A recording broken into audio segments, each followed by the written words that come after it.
Hello guys, तो आज हमारे साथ हैं जीएसटी इंस्पेक्टर साहब सीजर 19 से सेलेक्टेड। तो हम इनसे जानते हैं कि सर आप कहाँ पे पोस्टेड हो अभी? अभी मैं लाल बाग में हूँ, मुंबई सेंट्रल। अच्छा सर, तो मुंबई कैसा लगा सर आपको? बढ़िया है, बस कॉस्टली है, ट्रैवलिंग है, और रश है। आपका जॉब कैसा लग रहा है सर? जॉब तो बढ़िया ही है। तो सर आपकी प्रारंभिक शिक्षा कहाँ से हुई है? मेरी स्कूलिंग बिहार में ही हुई है। अच्छा। गांव से ही 10th तक मैं गांव में ही था। 11th-12th मैंने पटना सेंट्रल स्कूल से किया है। ग्रेजुएशन फिर वहीं बिहार से ही। अच्छा सर, तो फिर एसएससी फील्ड में कब आया सर आप, और कैसे पता चला एसएससी के बारे में? ये एक बहुत ही अजीब सी कहानी है। जी सर, सुनाइए। मेरे गांव का ही एक दूध का दुकान हुआ करता था पटना में। तो मैं वहाँ जब कोचिंग करने जाता था ना, तो वहाँ बैठा करता था। तो वहीं हमारे गांव में ही एक कस्टम इंस्पेक्टर थे, तो वो भी आते थे।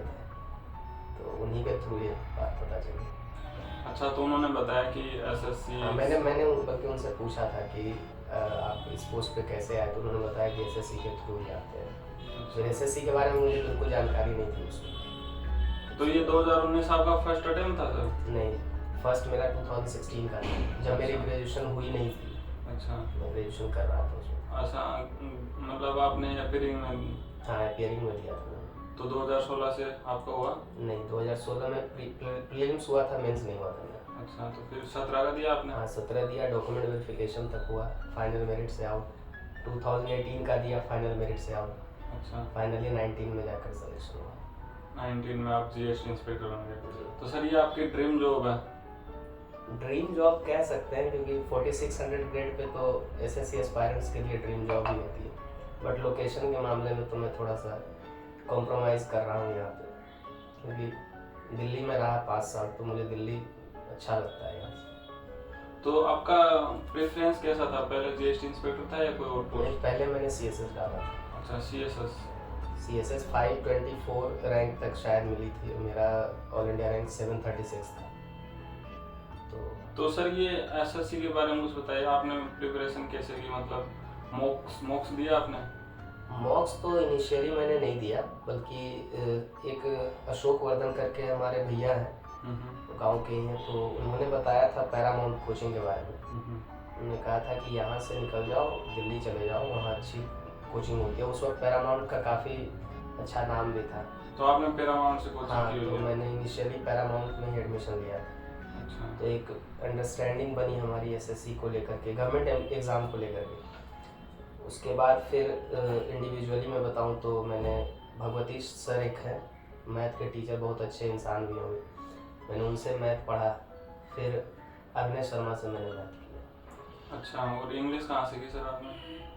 इंग्लिश तो बेसिकली मैंने खुद से ही किया, पैरामाउंट से जो सीखा। उसके बाद नीतू मैम का बुक है 2, वॉल्यूम 1 वॉल्यूम 2, मैंने उनसे ही करा। और जीएस कहाँ से कवर किया, जिससे आजकल सारे एस्पायरेंट डरते हैं, उसको कहाँ से कवर किया आपने? जीएस तो मैं बताऊं कि लोग लूसेंट पढ़ते हैं, लेकिन आज तक मैंने पढ़ा नहीं। जीएस में वैसे भी मेरा स्कोर बहुत ख़राब आता है। अच्छा। थोड़ा बहुत स्टैटिक जीके मैं लास्ट मोमेंट पे पढ़ लेता हूँ, और करंट अफेयर्स बाकी।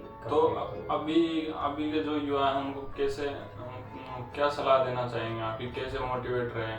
क्योंकि किसी का पहले अटेम्प्ट में नहीं होता, दूसरे में, जैसे आपका तीसरे चौथे अटेम्प्ट में हुआ, तो कैसे मोटिवेट रहे कि वो लगे रहे? क्योंकि कई लोग पहले अटेम्प्ट दे के हार मान लेते हैं कि हमसे नहीं होगा। नहीं, गवर्नमेंट जॉब की अगर आप प्रिपरेशन करने के लिए आए हैं तो आपको टाइम तो देना पड़ेगा, क्योंकि कई बार क्या होता है कि आप बहुत मेहनती होते हैं, आप में वो कैपेबिलिटी भी होती है एग्ज़ाम निकालने की, बट लक का भी बहुत बड़ा इसमें रोल होता है एग्ज़ाम में।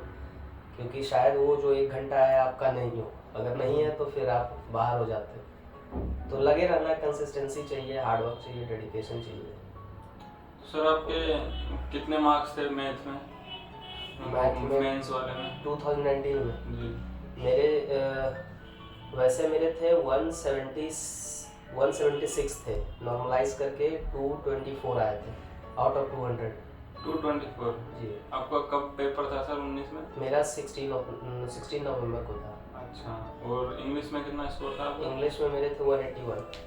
अच्छा, बहुत अच्छा स्कोर है सर। Thank you. तो सर आपकी कैलकुलेशन तो बहुत अच्छी होगी मैथ में इस हिसाब से।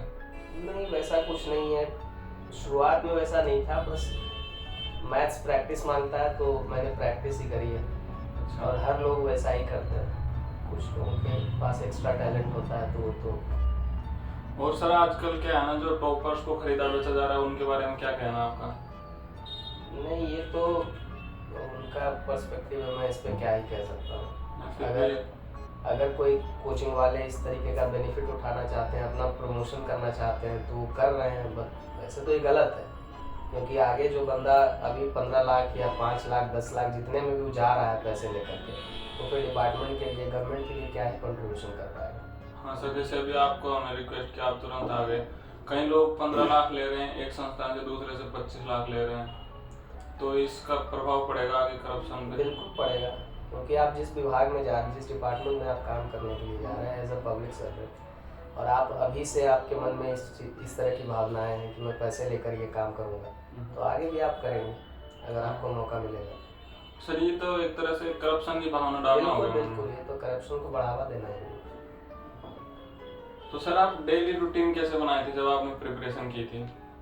मेरा बेसिकली कोई डेली रूटीन होता नहीं था, लेकिन ये था कि मैं एक लाइब्रेरी है वहाँ वजीराबाद में, मैं वजीराबाद में रहता था। अच्छा। हाँ, पहले मैं शुरुआत में 2015 में आया था दिल्ली, तो 2-3 महीने के लिए मैं लक्ष्मी नगर रहा था अपने भाई के साथ, क्योंकि मेरा भाई 1 महीने पहले आ गया था, तो सारा एडजस्टमेंट हो रखा था।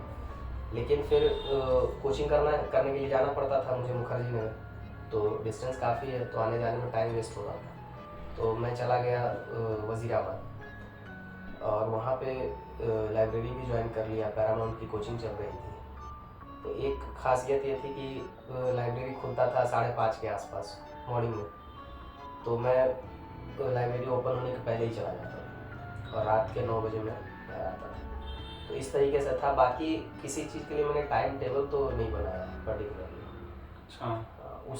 उसी टाइम पीरियड में मैं हर चीज़ को पढ़ता था। और एग्जाम से 10-5 दिन पहले कैसा रहता था आपका रूटीन? मतलब एग्ज़ाम से 10-5 दिन पहले मैं मॉक तो देना बंद कर देता था। सबसे पहले तो मैं बता दूं कि मॉक की जो अहमियत है बहुत ज़्यादा है इस एग्ज़ाम में, क्योंकि आप मॉक देते हैं और उसका एनालिसिस करते हैं तो आपको अपनी कमज़ोरी पता चलती है, और ये बहुत ज़रूरी है।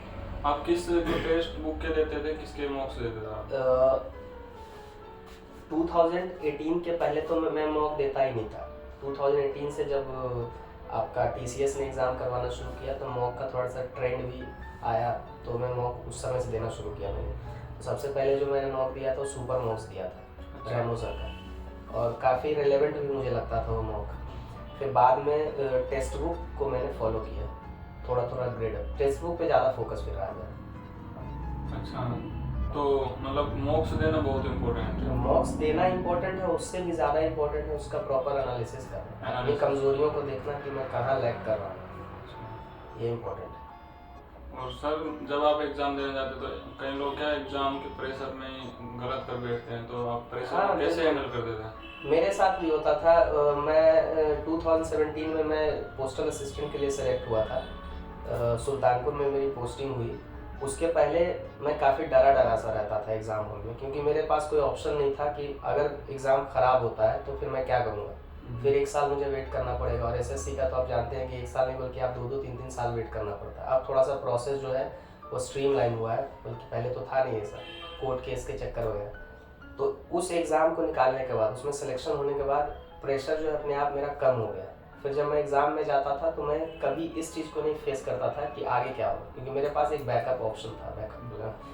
और बाकी मैं बताऊं, एग्ज़ाम हॉल में आप जाओ तो कूल होकर जाओ, जैसा आप सोचो कि जो मैंने पढ़ा वो पूरी तैयारी है मेरी। बाकी किसी की भी प्रिपरेशन जो है कंप्लीट नहीं होती, लेकिन आप बस ये सोच कर जाओ जितना मैंने पढ़ा है बस उतना ही से एग्ज़ाम में आएगा, बस आपका एग्ज़ाम अच्छा हो जाएगा। तो सर आपने बताया कि आपका मतलब ड्रीम जॉब नहीं है GST इंस्पेक्टर, तो क्या ड्रीम जॉब पाने के लिए फिर से कर रहे हो आप प्रिपरेशन? हाँ, ड्रीम जॉब तो है, वैसा नहीं है, लेकिन ड्रीम लोकेशन मुझे नहीं मिला। अच्छा, ड्रीम लोकेशन। हाँ। तो लोकेशन के लिए फिर से कर रहे हो? हाँ, लोकेशन के लिए मैंने 22 दिया है, 2022 का एग्जाम। तो CGL 22 कैसा रहा आपका? CGL 22 में 316 मार्क्स बने मेरे, 316 नंबर बने। तो अब देखते हैं क्या होता है इसमें भी। तो आपको 316 पे तो मिलने का चांस कहाँ लेना चाहोगे आप? मुझे एएसओ चाहिए अब, तो पहले तो सीएसएस चाहिए था, बट अब मुझे दिल्ली के लिए कोई एएसओ मिल जाए, बस मुझे एएसओ चाहिए, मैं दिल्ली जाना चाहता हूँ। अच्छा। तो बाकी अब देखते हैं, एक्साइज का भी अगर नॉर्थ में कुछ ऑप्शन मिलता है तो मैं एक्साइज डाल दूँगा फिर। तो एक्साइज नौकरी बढ़िया है। हाँ, जॉब तो अच्छी है। और क्या सलाह देना चाहोगे जो अभी लगे हुए हैं जॉब और जो प्रिपरेशन कर रहे हैं स्टूडेंट उन्होंने? प्रिपरेशन कर रहे हैं तो बस मैं तो यही कहूँगा कि अभी जैसे आपका टीसीएस का जो पैटर्न चेंज हुआ है 2018 से, तो आप एटलीस्ट 2018 से और अभी तक का जो भी मैथ्स के क्वेश्चन आते हैं, क्योंकि थोड़ा सा बदलाव तो हुआ है, कैलकुलेशन स्पीड आपको अब मांगा जाता है इसमें कि आपकी स्पीड कैसी है, आप कितना जानते हो इम्पोर्टेंट नहीं है, क्वेश्चन का लेवल उतना बढ़िया नहीं आ रहा, लेकिन आपकी अगर स्पीड अच्छी है तो आप अच्छा स्कोर कर लोगे। तो 2018 से लेकर के और टिल नाउ आप जितने भी पेपर आए हैं मैथ्स के हों या रीजनिंग के हों, आप उसे सबसे पहले कवर कर लो। रही बात जीएस का, तो जीएस में स्टैटिक पोर्शन का वेटेज बढ़ा है, तो अभी जैसे मैंने लास्ट मोमेंट पे अभी 22 में अब्बास सैनी सर का स्टैटिक नोट्स पढ़ा था, उन्होंने 2 नोट्स निकाला था, फिर एक करंट अफेयर्स का निकाला था, काफ़ी हेल्पफुल रहा मेरे लिए। और मेरा स्कोर जहाँ 15-20 नंबर रहते थे मॉक में जीएस में, इसमें मेरे 47 मार्क्स आए, तो मेरे लिए तो ये अच्छी बात है। सर अभी जो बिगिनर हैं एसएससी में जैसे प्रवेश किया है तो उनको कैसे स्टार्ट करना चाहिए? जैसे अभी मैं सीजे 2023 देने वाला हूँ, तो मैं अभी 0 पे हूँ, तो कैसे स्टार्ट करें इसके लिए प्रिपरेशन? अगर आपको बिल्कुल भी जानकारी नहीं है गवर्नमेंट एग्जाम के बारे में, बिल्कुल भी जानकारी नहीं है, अगर मैं ये मानूँ from the scratch you are starting your preparation, then मुझे लगता है कि आपको कोई एक कोचिंग ज्वाइन करनी चाहिए। अगर आप फुल सिलेबस के लिए नहीं करना चाहते, मतलब चारों सब्जेक्ट के लिए नहीं करना चाहते, तो केवल मैथ और इंग्लिश के लिए एटलीस्ट करें, क्योंकि इसका वेटेज ज़्यादा है एग्ज़ाम में। और अगर आप थोड़ा बहुत आपको जानकारी है इसके बारे में, तो आप खुद से भी कर सकते हैं। आप ऑनलाइन तो यूट्यूब पे तो दुनिया भर का कंटेंट पड़ा हुआ है, वहाँ से आप कर सकते हैं, कोई प्रॉब्लम नहीं होगी। आपका गगन प्रताप हो गए, अविनेश सर हो गए, अभी रैंकर्स गुरुकुल पे आपके आदित्य रंजन सर हो गए, तो आप कहीं से भी कर सकते हैं। नीतू मैम तो अच्छा पढ़ाती ही हैं, नीतू मैम से कर सकते हैं, क्योंकि मैंने उनका बुक पढ़ा है तो मुझे पता है। तो कंट्रोवर्सी चल रही है ये था कि 1 BHK की कोई अपने टॉपर्स को दे रहे हैं, 4 एंट्री दे रहे हैं, कोई क्या दे रहे हैं, तो इसके बारे में क्या कहना चाहोगे आप? इसके बारे में मैं इसको इस चीज़ से तो बिल्कुल नहीं जोड़ूंगा कि टॉपर है मैं उसे खरीद लेता हूँ, फिर मैं उसका एडवर्टीजमेंट करूँगा, फिर मेरे कोचिंग में लोग आएंगे, मैं इसको तो बिल्कुल प्रमोट नहीं करता। लेकिन अगर कोई टीचर मुझे देना चाहते हैं वैसे ही कि हाँ भाई ये बंदा अच्छा कर रहा है या कुछ भी ऐसा, या किसी को, मुझे नहीं बल्कि किसी को भी अगर ये सोच कर दे रहे हैं कि मैं इसे अपने तरफ से गिफ्ट करता हूँ, तो मैं तो उसे खुशी से स्वीकार करूँगा। अच्छा सर, गिफ्ट स्वरूप दे रहे हैं वो ठीक है, लेकिन अगर बिजनेस बना रहे हो? हाँ, बिजनेस बनाने के पर्पज से अगर करते हैं कि इसको मैं लेकर के और कह दूं कि ये मेरे यहाँ पढ़ा है, जबकि मैंने उनसे पढ़ा भी नहीं। अच्छा। अगर इस तरीके से प्रमोट कर रहे हैं तो मैं इसे आगे नहीं जाने दूंगा। तो सर अभी आप क्या कहना चाहोगे लास्ट में सभी दर्शकों को जो और एसएससी एस्पायरेंट जो आपको देख रहे हैं अभी एज ए मोटिवेटर? तो लास्ट में बस यही कहना चाहता हूँ कि आप जब तैयारी कर रहे होते हैं तो आप कई बार हार का सामना करना पड़ता है, आपको एग्ज़ाम आपका नहीं हो पाता किसी कारणवश, तो आपको हिम्मत नहीं हारनी है, बस आप ऑनेस्टली आप अपना डेडिकेशन लगाए रखें इसमें और 100% आप सक्सेसफुल होंगे।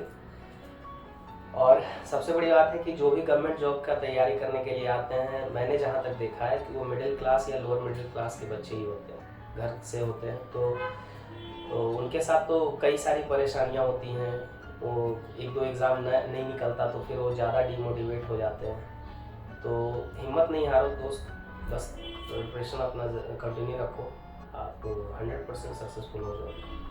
सर अभी कुछ ही दिनों में आने वाला 2023 का एग्ज़ाम, तो उसका प्री होगा जुलाई में, तो कुछ टिप्स दो उनके एस्पायरेंट्स को।